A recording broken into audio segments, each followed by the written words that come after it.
Hello, my name's Dr. Sarah Heath and I'm a veterinary specialist in behavioural medicine. And in this video we're talking about the CALM programme, which is a behavioural modification plan for dogs who are either suffering from separation related problems or dogs where we want to prevent that from happening.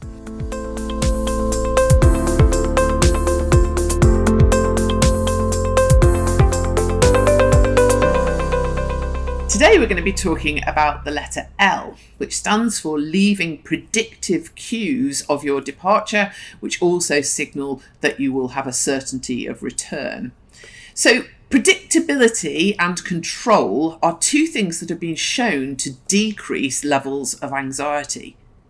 In the past, when we've been dealing with separation-related problems, advice has been given to either sneak out of the house without the dog realising that you're leaving. So, for example, putting your belongings for work in your car before you leave, or waiting until the dog's asleep and leaving quietly, or actually training the dog to not put a prediction to certain signals. So, for example, picking up your keys and then not leaving, or going towards the door and then coming back in.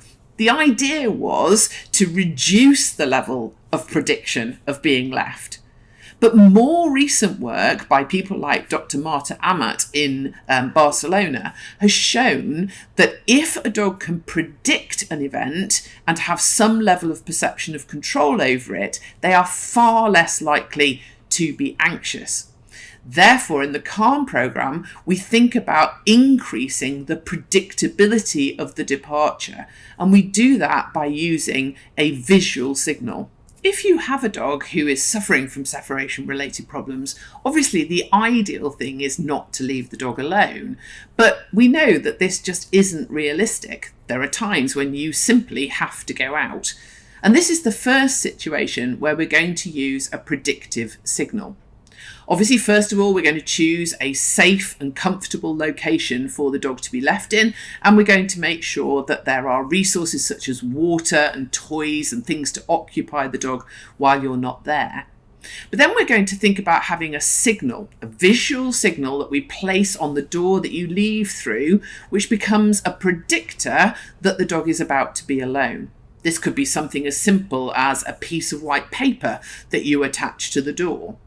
Then when you come home, you're going to remove that signal immediately so that the signal is only associated with not having company.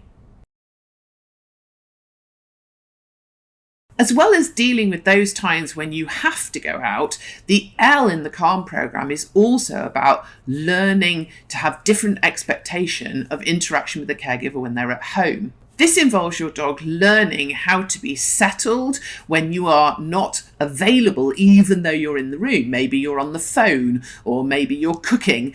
You're doing things that mean you cannot directly engage with your dog at that moment. We want to teach them that those are the times when they need to choose to be settled. In order to achieve this, we're going to introduce your dog to an object which they will learn to associate with being calm and relaxed and not engaging with yourself. David Appleby introduced this concept, calling it the invisible dog signal. In effect, when this object is on display, it's as if your dog doesn't exist.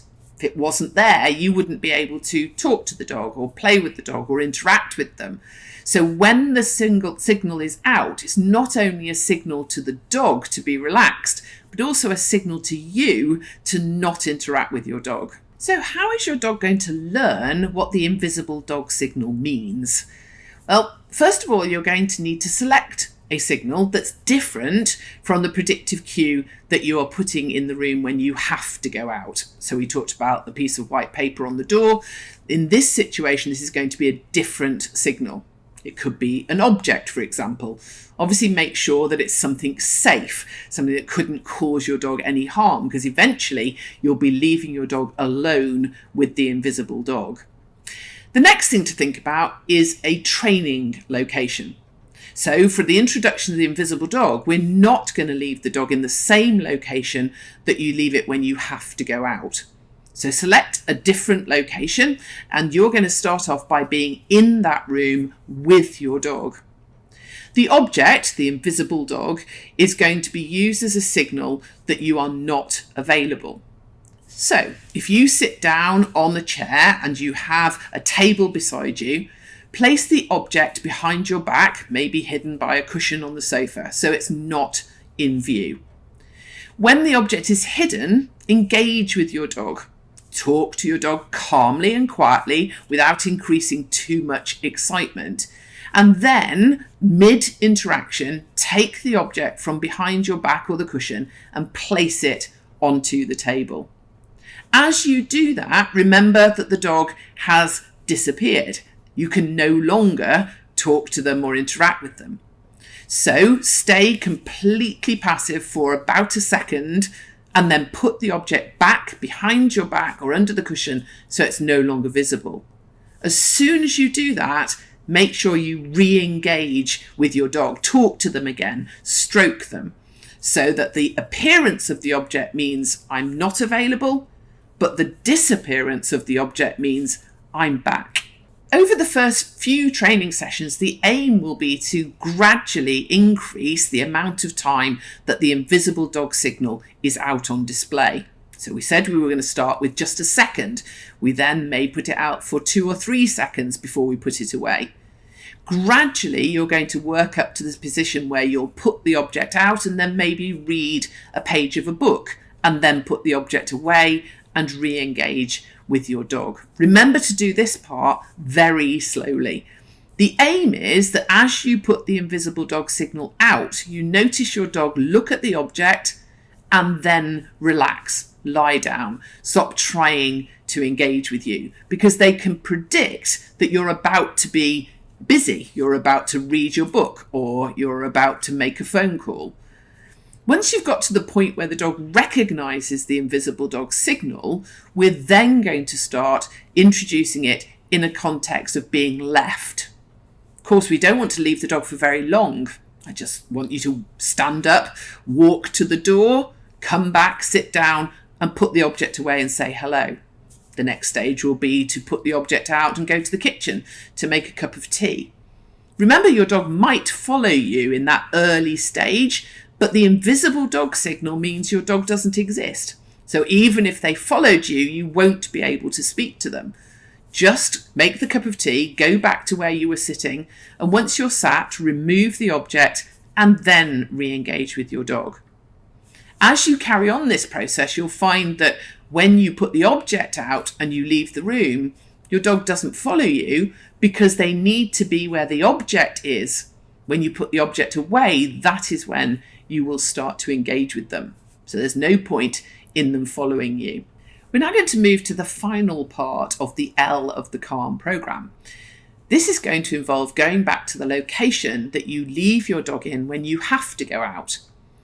In the beginning, we used a predictive cue that just said, I'm going to leave. And now we're going to move the invisible dog that the dog has learned is a safety signal, a signal that you are going, but you will also come back. And we're going to move that signal into the location that the dog's going to be in when they're completely alone.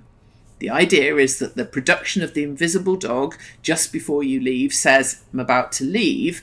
But when you come back, you're going to remove the object before you speak to your dog, and therefore they have a high prediction that you're going to come back.